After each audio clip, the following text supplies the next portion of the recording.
Hello, everyone. Welcome back to the Fourth Down Focus. This is what we learned from week 4 of the NFL. Kian's got a weird sort of Ashton Genty posture going on down there. I don't know what he's doing. And James is here, of course, as always. James is going to have the opening question this week. Take it away, Welshman. I am. So we did it last week, but we'll do the age of the quarterback, running back, and wide receiver one of a certain NFL team. So your age is today for the quarterback is 28, the running back is 26, and the wide receiver one is 27. Packers. Nope. Fuck. I nearly said Steelers, but that comes 40. No. 28. What? 28? Quarterback 28. I feel like quarterback always gives it away, no matter what age you pick, because that's the first thing I always think. 28. I feel like running back and wide receiver is too generic. But yeah, running back was 26 and wide receiver one is 27. Wide receiver one. Yeah. Well, I'm pretty sure it's the wide receiver one.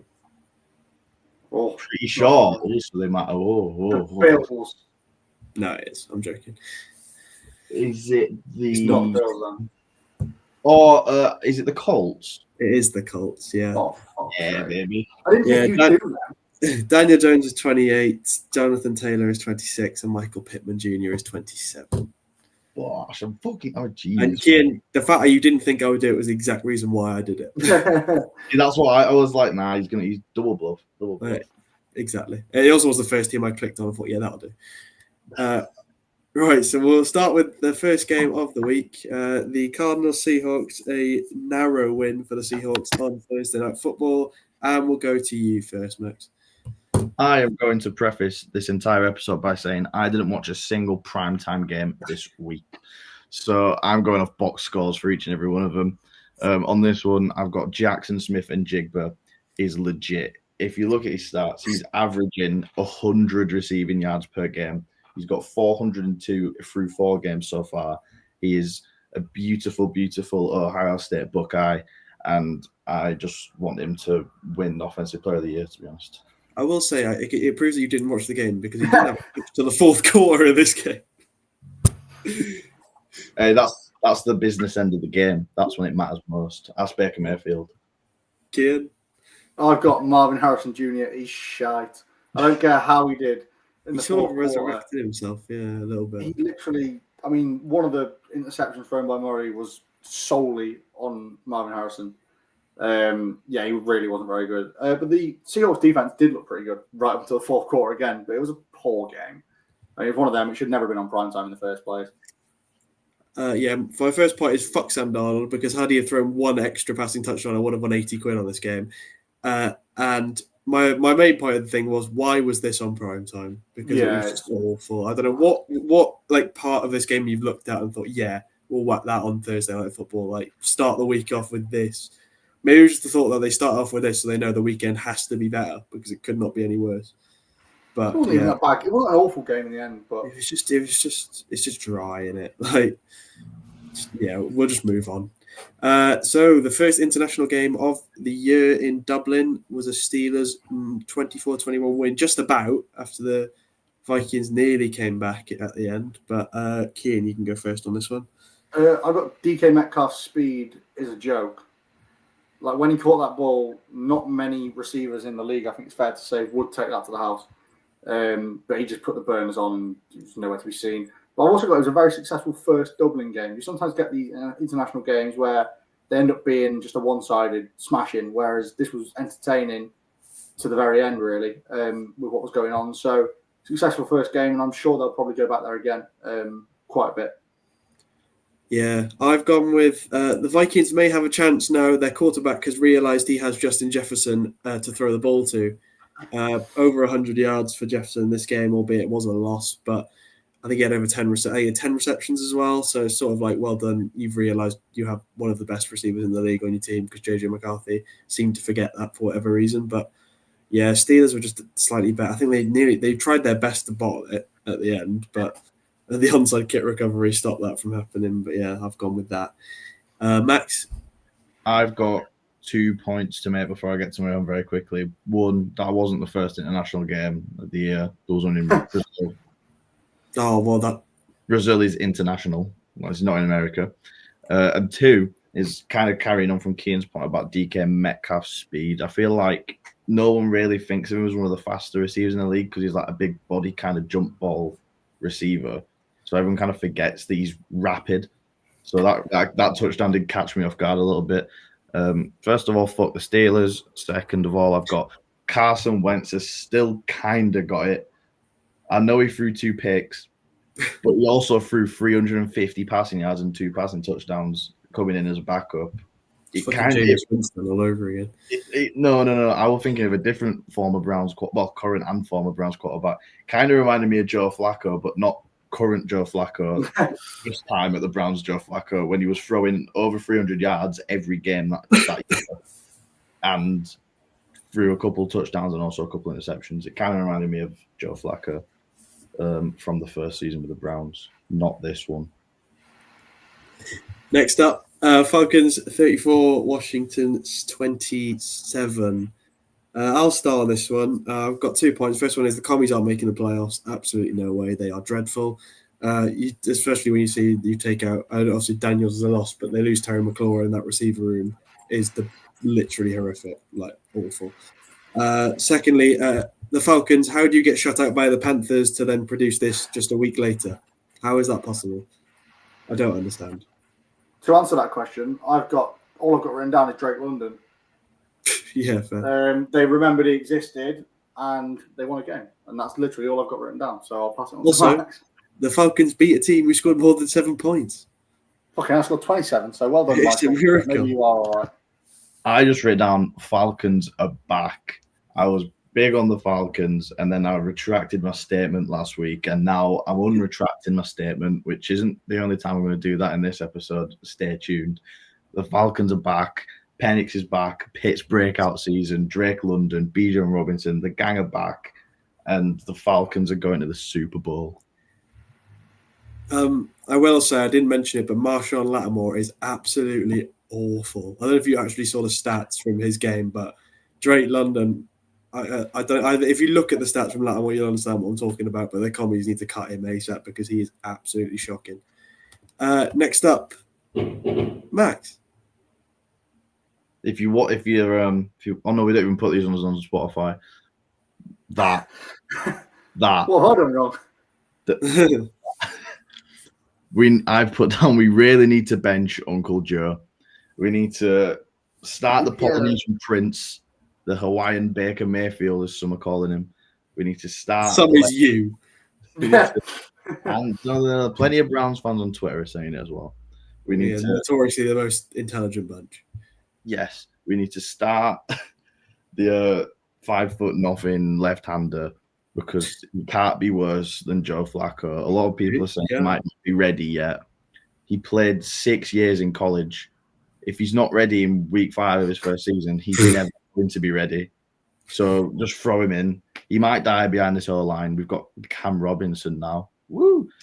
He's definitely a human on the O-line. I don't know all else, but yeah. I predicted the Browns to win, and it was delusion. I'm willing to admit it was delusion.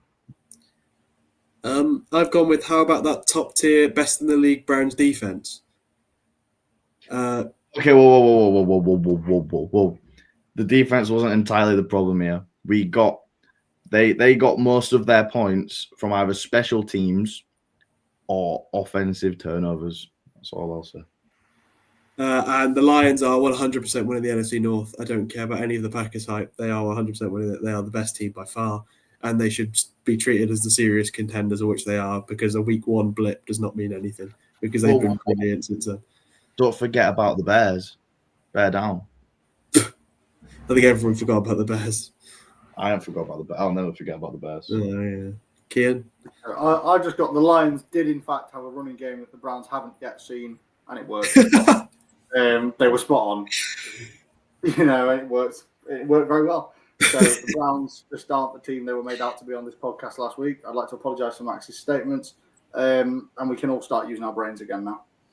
Apart from Max, who will blindly back the Browns again. Listen, neutral ground. It's in London, you know that. Oh, for fuck's sake! Here we go. Next, The Patriots versus the Panthers. Yeah, this is definitely a game that happened. Kian? I was once again fooled by Bryce Young's one good game. And I've also got, did anyone else see that Josh Dobbs found the field for a play? He did. He kneeled 3 times, actually. I actually didn't. I was going to say I didn't see what he did, but he was certainly on the field. Welcome back, Josh. Yeah, I was literally going to say I didn't fall for the one game Bryce Young hype. I mentioned it a lot on the prediction, saying I'm not falling into that trap again of Bryce Young having one good game and then disappearing again for the rest of the year. I also said Panthers will never be good because they're just cursed. They just never will be good. And Stephon Diggs is back.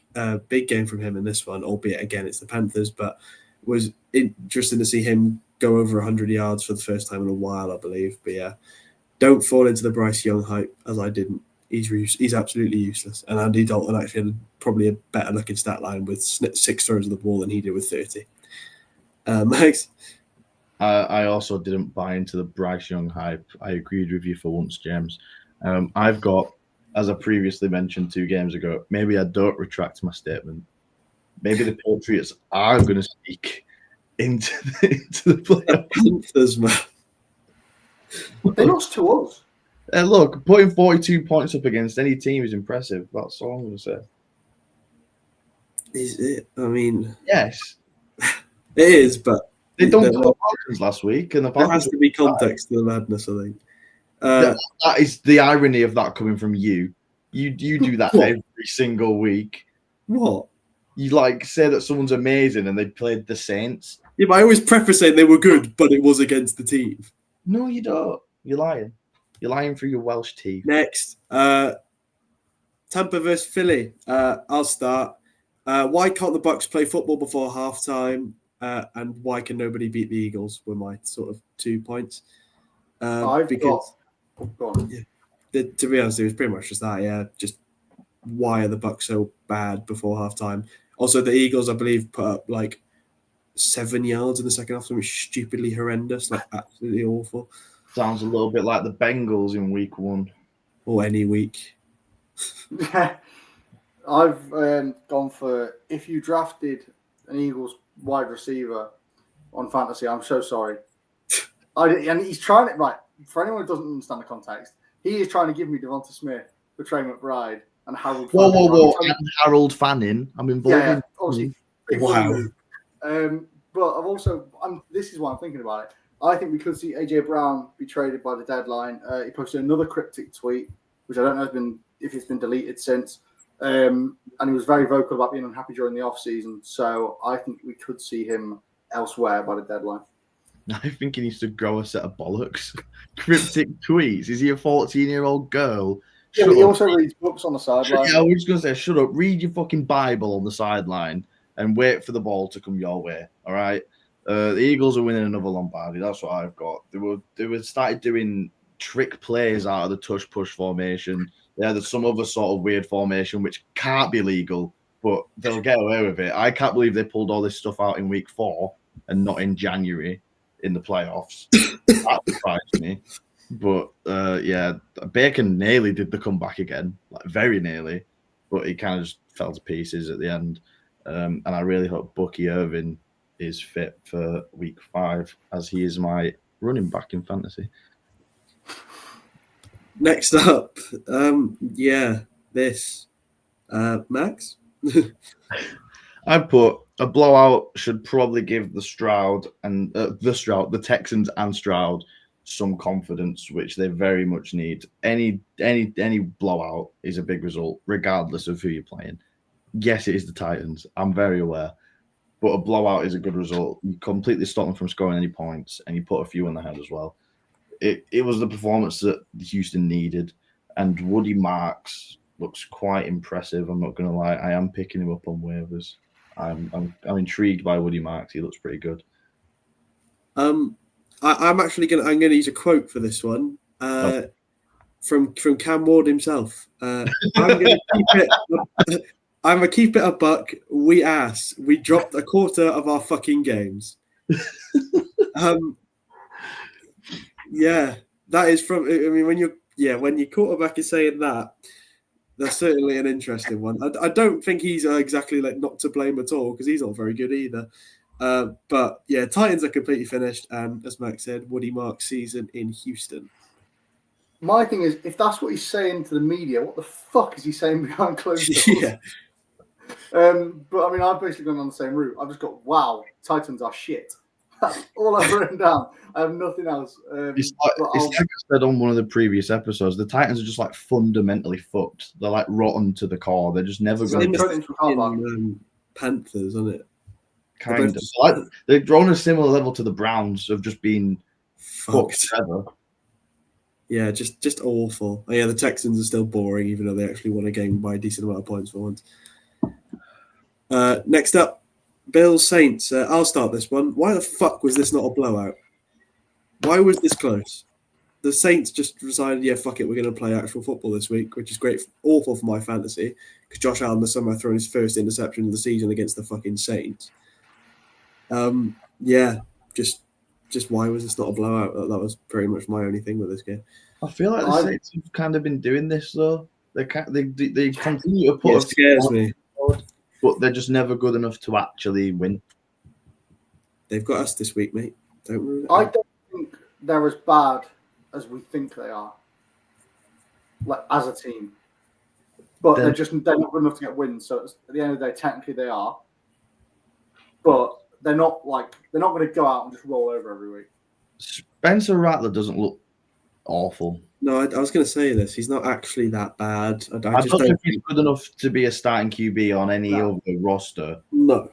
As a backup, I wouldn't mind him. In fact, I'd take him in Cleveland. Honestly, I would. I've got down for this game. James Cook is elite. He's ridiculously good, and he's proven that that's why you pay your running backs. Cleveland.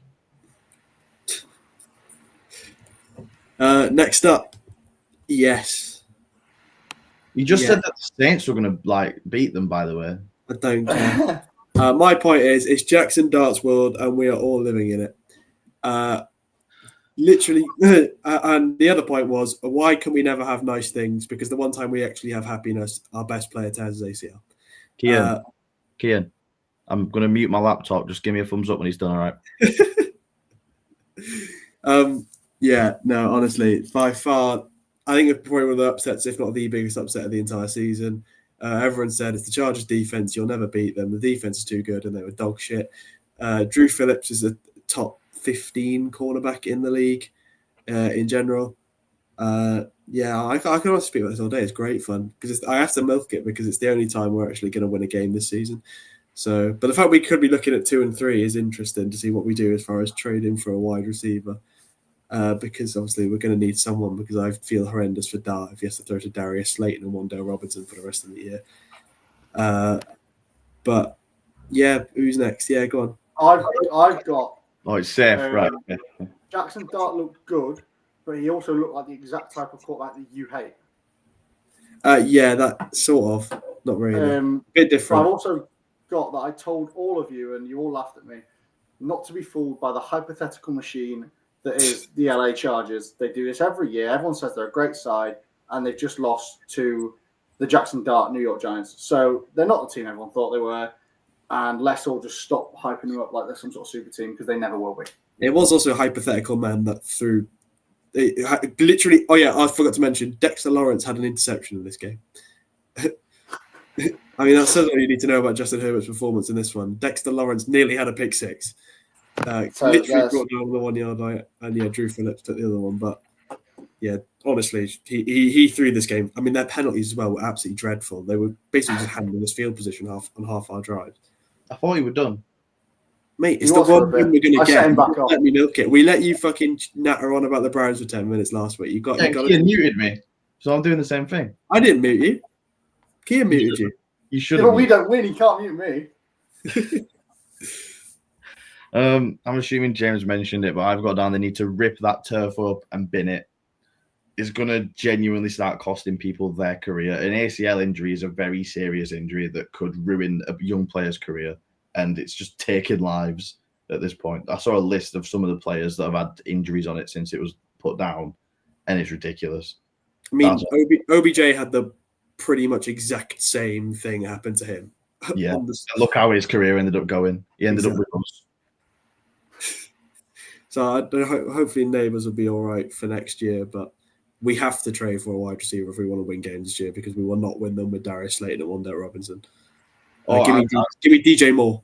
As for hypothetical Herbert, all I'm going to say is Tom Brady had some bad games. That's all I'm going to say. Right, And they're not even Justin Herbert them to Tom Brady. Them two don't even play the same sport.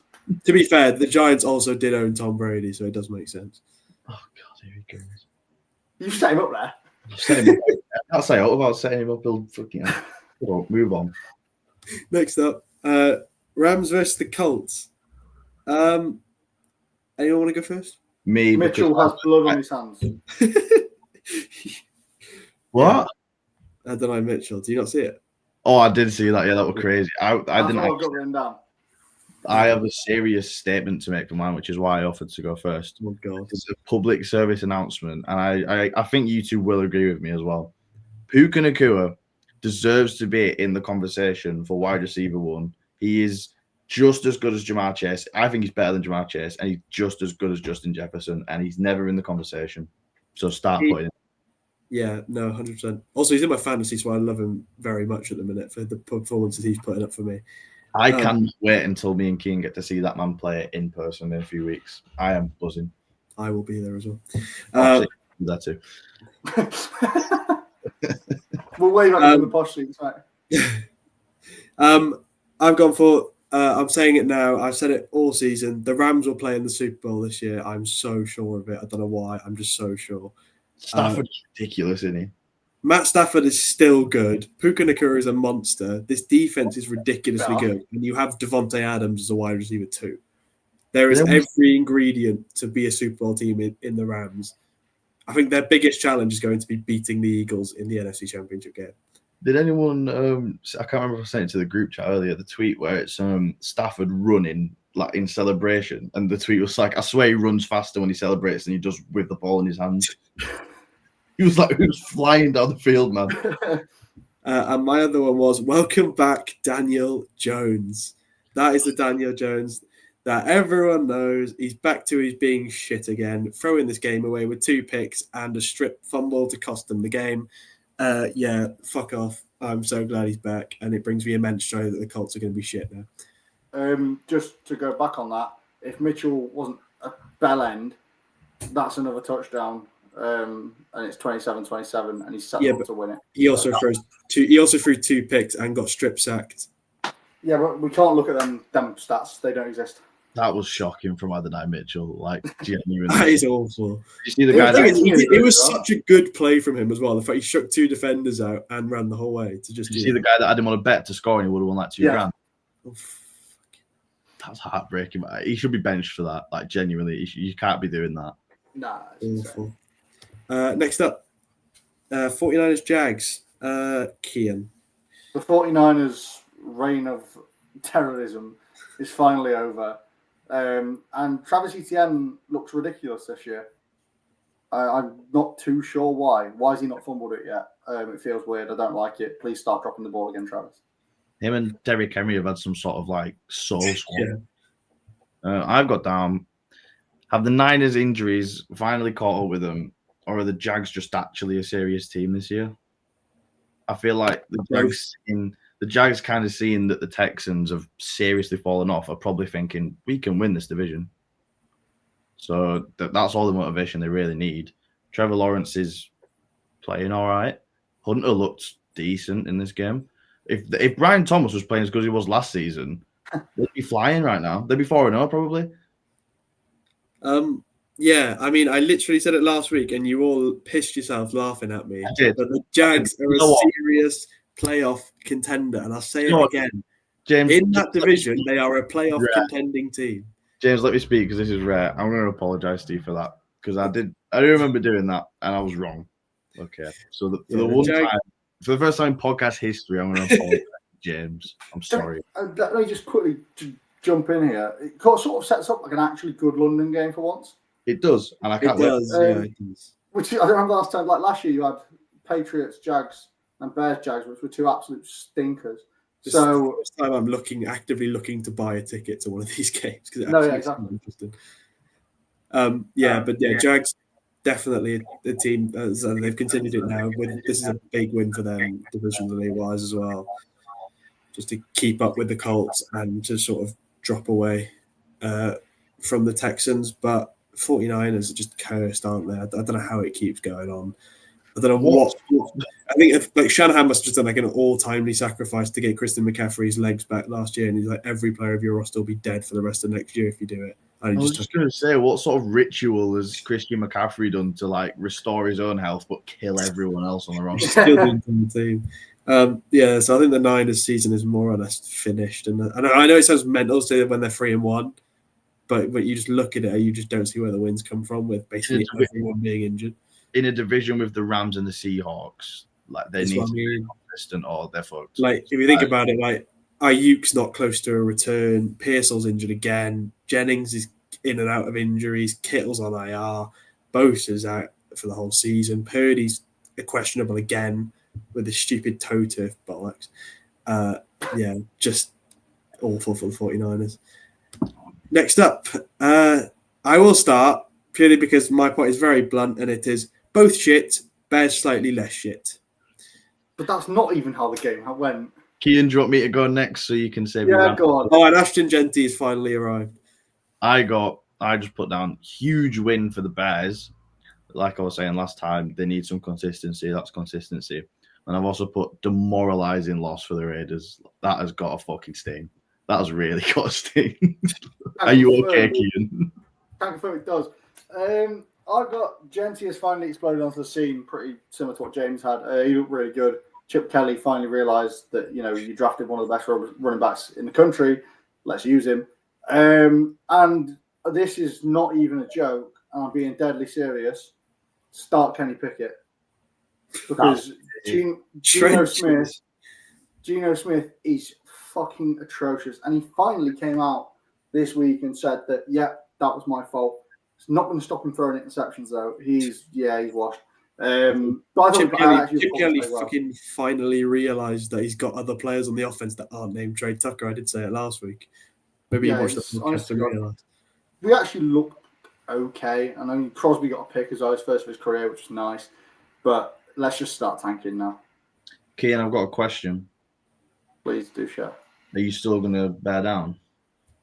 I was actually, I was sad when they dropped it. And I was like, but my friends, they won.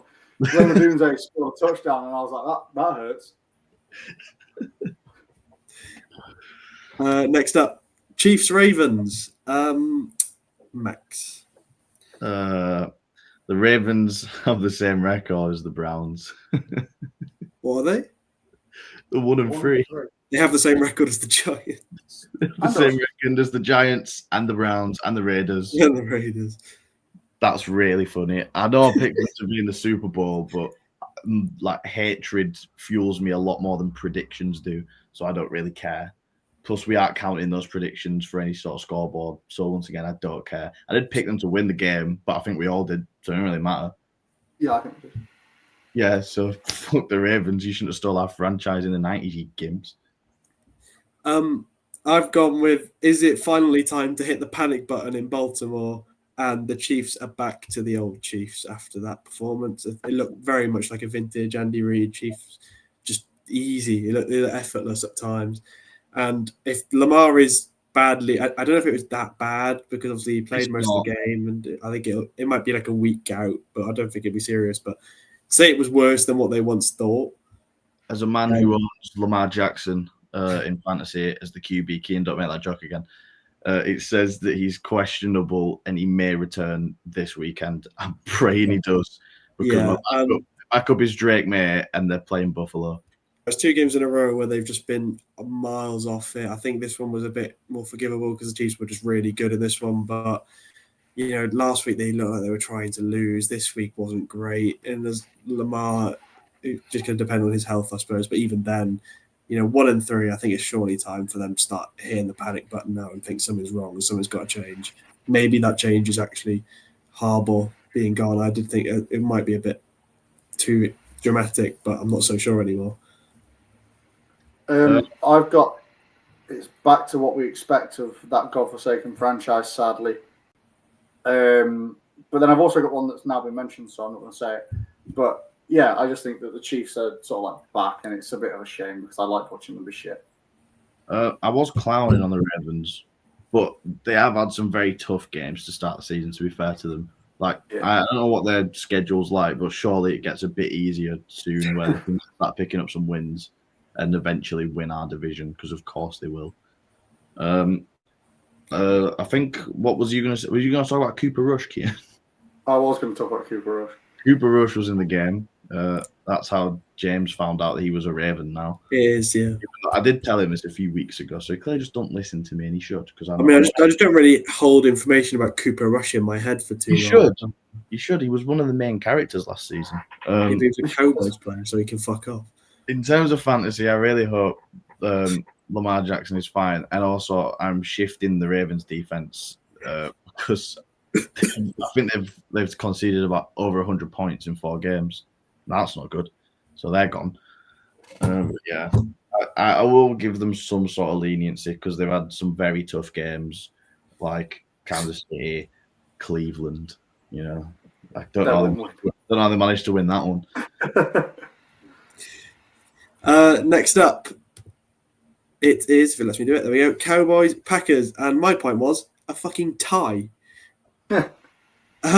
Also, cheers to both of these franchises. I won 50 quid off of this game. I've got that ties should be eradicated from the sport, and George Pickens is ridiculous. I haven't wrote this down, but I was thinking it when I was doing my notes. A lot of like the people of the American persuasion I've seen on Twitter are all complaining, saying like, how do you European people cope with ties? Obviously, we're all English. We all like football. We get ties a lot, or draws as we call them, because we're normal people. Sorry, just alienating any Americans will watch this. The other point I got was neither quarterback threw a pick, and that really shocked me. With Dak Prescott and Jordan Love both on the pitch, neither of them threw a pick. That baffled me. But like I said, I didn't watch any of the primetime games, so I can't comment too much on this one. I will also say that I traded Max Romeo Dobbs ahead of this game. We played each other this week in fantasy. He benched him, and had he had started him, he would have won the week. I mean, Lamar Jackson getting injured didn't help me. Dobbs had 30 points on your bench. Yeah, I should have started him over Lad McConkey, who's a fraud. For whatever reason, you decided that was a good idea. James, just shut up, all right? I'm 0-4 in fantasy. I'm rebuilding my team today. I've made 2 trades. I've got 4 pending waiver claims. Just shut the fuck up, all right? I don't know why people are trading with you with how bad you are. I don't know either. It's like I just wanted to shooting shots, man. Oh, yeah, true. Next up, Dolphins versus Jets. I will start. Tyreek and Tua are the prime examples of CTE being a problem. Because why was Tyreek? Well, I mean, I know why Tyreek was so happy, but the bloke was literally laughing and cheering when he was getting carted off with his leg in half and his whole ACL ligament shredded. And why was Tua talking about God protecting his team when his best player just broke his leg? I've just got Darren and the Waller. Jets stink. Yeah, what psychopath had Waller. Darren Waller in as a two touchdown bet slip? Someone did it. Someone did. He had his first touchdown. Fuck off. Someone had a Waller first touchdown and Waller to score again, and it returned like something stupid, like $4,000 off a fiver. Jeez. That's insane. I've just put Tyreek is insane. Like, he just broke his fucking leg and he's going off the pitch. Like, look at pussy lads. That confused me. I do have to say I really like those rivalry uniforms though. The Dolphins ones. Yeah, true. I like those. That's pretty much all I've got to say about this game. I was going to say, I love how we've all made a point about this game and it has nothing to do with the actual scoreline. Really. I didn't watch it, so I don't know. Was it good? Sorry, kids. I was asleep, mate, so I have no idea. Kian? Tyreek's kids will be happy. He can't kick them anymore. He's got another leg. Yeah, well, that's his weaker one. I'm going to move on very quickly before we get in trouble. Next up, and finally, Broncos 28, Bengals 3. I'll finish it off. The Bengals, for the love of God, trade for a quarterback because Jake Browning is absolutely diabolical. Bo Nixon, J.K. Dobbins masterclass. While he's laughing, I'll take over. I've got don't be fooled by this Broncos win. This is a really bad Bengals team. At least we got a touchdown. That's all I can say. Against a tougher opponent as well. Bengals are terrible. I've just put, how is this Bengals O-line possibly that fucking bad? Did you see the clip that I sent to the group chat? The Broncos sent 3 rushing, and for some reason there were 4 men guarding the one who went up the middle, and the 2 edge rushers just came around the side and just took Browning down. I don't even think Browning's the main problem. I think their O-line is tragic. And it's not even like they've not tried investing in it, because they have recently. They've bought and signed and drafted new players, and it's still just terrible, and it's really funny. What does their O-line do for Yeah, it's actually baffling how you can let it be this bad. This is the one year we don't get the fucking Bengals on our schedule. Yeah, we ain't got we either. twice. Oh, Free win. Well, it should have been a fucking free win for you. Jesus Christ. Although you did have Burrow as well, there you are. But it's just tragic. We had a 3-point, a team with 3 points losing and a team with 0 points losing. I mean, fucking hell, lads. So for some reason, the NFL has allowed me to be the happy one on the podcast, which never happens. Especially not against Smile about in life, what is supposed to be one of the best defenses in the league, and we made it look absolutely horseshit. I'm just not happy today because of how fantasy's going. I don't care about the Browns. I'm not expecting anything from them, so I can't be too upset. Someone please give me a good wide receiver. Devontae Smith can be all yours A good one. for the price of Trey McBride. That's all I'm asking. Right. Unless there is a question, gents, which I don't believe there is this week. I think we'll save that. I've got one. Oh, you have got one. Can I have Puka Nakua or Justin Jefferson, please, James? I know you cannot. Mate. Funny enough, mate, you were the pick before me in the draft, so you could have taken either of them. But you I've didn't. got a question. Yeah, I did Derek You Henry. took Derek Henry instead, who you have traded. I've got a question. Kevin Stefanski, if you're listening, Oh God. bench Flacco, please. Don't. That's a statement. Okay, please, can you bench Flacco? Please. Please bench Flacco. I don't care if it's Shadeur. I don't care if it's the Polynesian Prince, Dylan Gabriel. I don't care if we get Ty Huntley back. I don't give a fuck. Just play someone else at QB, please. Stefanski is obviously not watching. We will call it there before Max has a mental breakdown or something. So thank you very much to Max and Ian for joining me as always. We will see you all in a couple of days.